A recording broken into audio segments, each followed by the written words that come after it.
آج کل یہ مسجد ان کو تو ویسے ہی صرف عبادت تک محدود کر دیا گیا ہے نا. اگر تو یہ مساجد یہ متحرک ہوتی ہیں ہمارے معاشرے میں، اگر مسجد اپنا حقیقی رنگ دکھا رہی ہوتی، اگر مسجد مسجد نبوی کے نمونے پہ چل رہی ہوتی تو پھر تو اور معاملہ ہونا تھا. لیکن ریاستی سطح پہ حالات واقعات ایسے بنے کہ مسجد کا کام فقط نماز پڑھانا اور دعا کرنا رہ گیا. اس کے علاوہ مسجد تو لیکن کم از کم نظریات تو یہاں سے مضبوط ہو سکتے ہیں. قومیں نظریات کی بنیاد پر جنگیں لڑتی ہیں. سب سے پہلے کسی قوم کو اپنے تباہ کرنا ہو تو اس کے نظریے کو مردہ کیا جاتا ہے. یہ کام تو مسجد سے ہو سکتا ہے کہ یہاں منبر و محراب سے امت محمدیہ کا نظریہ مردہ نہ ہونے دیا جائے، امت واحدہ کا نظریہ مضبوط کیا جائے، جس نظریے پہ وار کیا جا رہا ہے ہمارے ملک پاکستان میں. لیکن ایسا ہو نہیں رہا. ہمارے اندر مایوسیاں پیدا ہو گئیں، ہمارے اندر بالکل فکری انحطاط آ گیا. ہم بات تک کرنا گوارا نہیں کرتے آج کے دور میں. اور یقین کریں ان دنوں میں میرے اوپر آج کل یہ ایک سخت قسم کا اثر ہے. ہر مسلمان کو اس چیز کی تکلیف ہے، ہر مسلمان اس چیز کی وجہ سے پریشان ہے. لیکن جب سے یہ سوشل میڈیا عام ہوا ہے تو آپ کو زیادہ تر چیزیں دیکھنے کو سننے کو ملتی ہیں اور ہر وقت آپ کشمکش میں رہتے ہیں.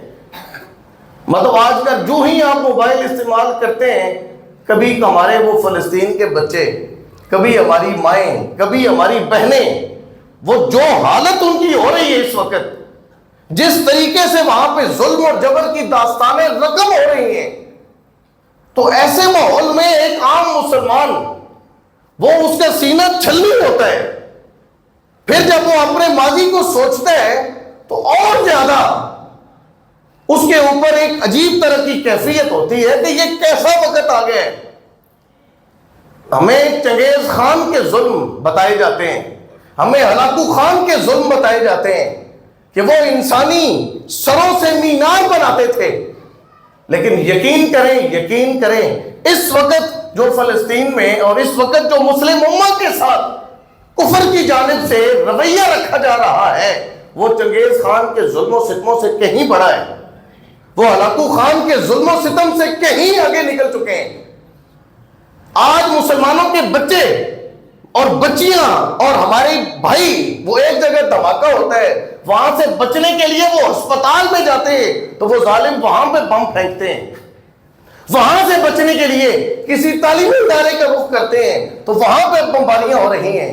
یعنی ان کے لیے اس جہان میں، اس دور میں جس کو 2024 کہتے ہیں آپ، جدید ترین دور، جہاں انسانی حقوق کی بڑی بڑی تنظیمیں، جہاں ایک پرندہ مر جائے تو پوری دنیا کے اندر واویلا ہوتا ہے، جہاں ایک کتے کو ظلماً قتل کر دیا جائے تو وہاں پوری دنیا میں اس کے خلاف بھی احتجاج ریکارڈ ہوتا ہے، وہاں پہ ہمارے مسلمان بھائی، ہماری مسلمان بہنیں دن دہاڑے ان کی گردنیں کٹ رہی ہیں، ان کی عزتیں اٹھ رہی ہیں.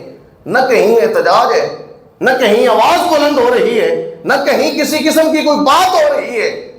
اس کی کیا وجہ ہے؟ اس کی کیا ریزن ہے؟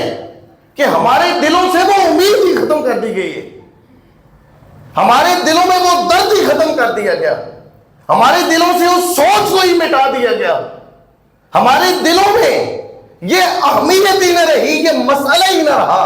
ہمیں یہ سبق پڑھا دیا گیا کہ وہ فلسطین کا معاملہ ہے تم پاکستانی ہو، وہ فلسطین کا مسئلہ ہے تم سعودی عرب کے ہو، وہ فلسطین کا مسئلہ ہے تمہارا تعلق دبئی سے ہے، وہ فلسطین کا معاملہ ہے تمہارا تعلق ترکی سے.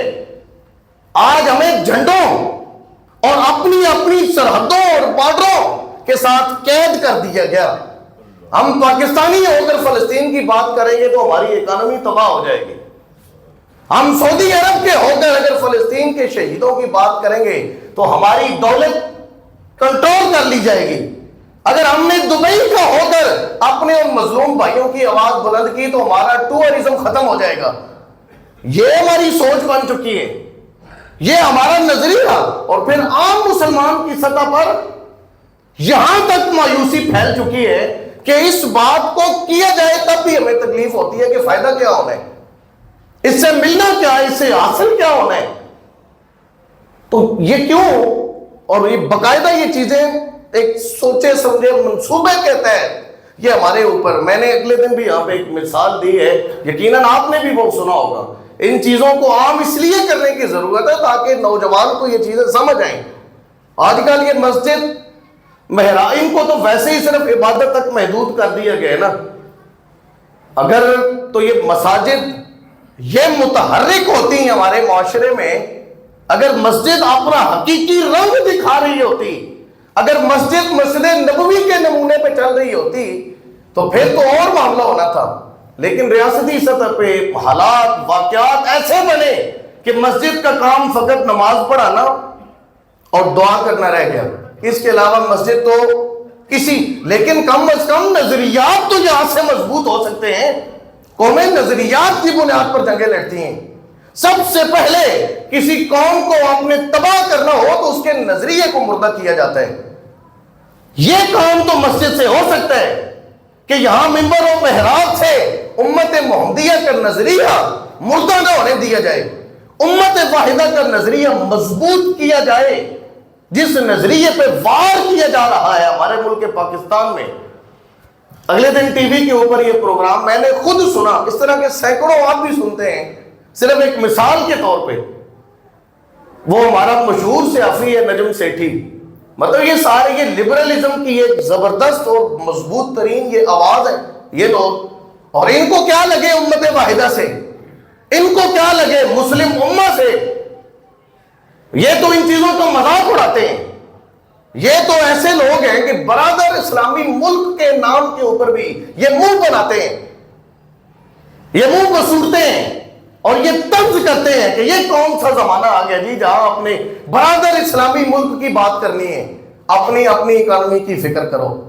تو وہ یہ کہہ رہا تھا وہاں ان کے درمیان جب گفتگو ہوئی کہ اس وقت عالمی سطح کے اوپر روس کی، امریکہ کی، یوکرائن کی، ان کی جنگ ہو رہی ہے، یہ ہے وہ ہے، فلاں فلاں فلاں فلاں. اس دوران ایک ضمناً بات کے طور پہ وہ اینکر جو تھی وہ سوال کیا کرتی ہے کہ اس پر بھی آپ روشنی ڈال دیں کہ یہ آج کل جو اسرائیل اور حماس کے مابین تھیٹر چل رہا ہے،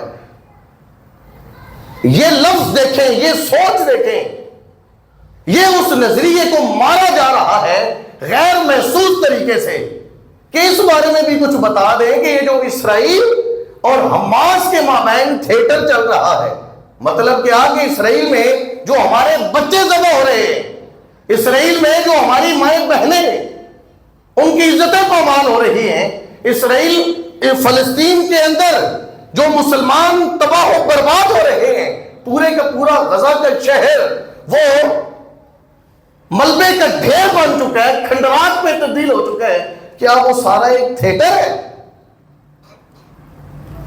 تو اس سے نوجوان یہ وہ نظریے کو مردہ کیا جا رہا ہے. اس انداز میں اس پورے اس سسٹم کو قوم کی نوجوان نسل کی ذہن سازی کے طور پر پیش کیا جاتا ہے کہ گویا ان کی نگاہوں میں یہ مسئلہ ہی نہ رہے. تو ایسا نہیں ہے.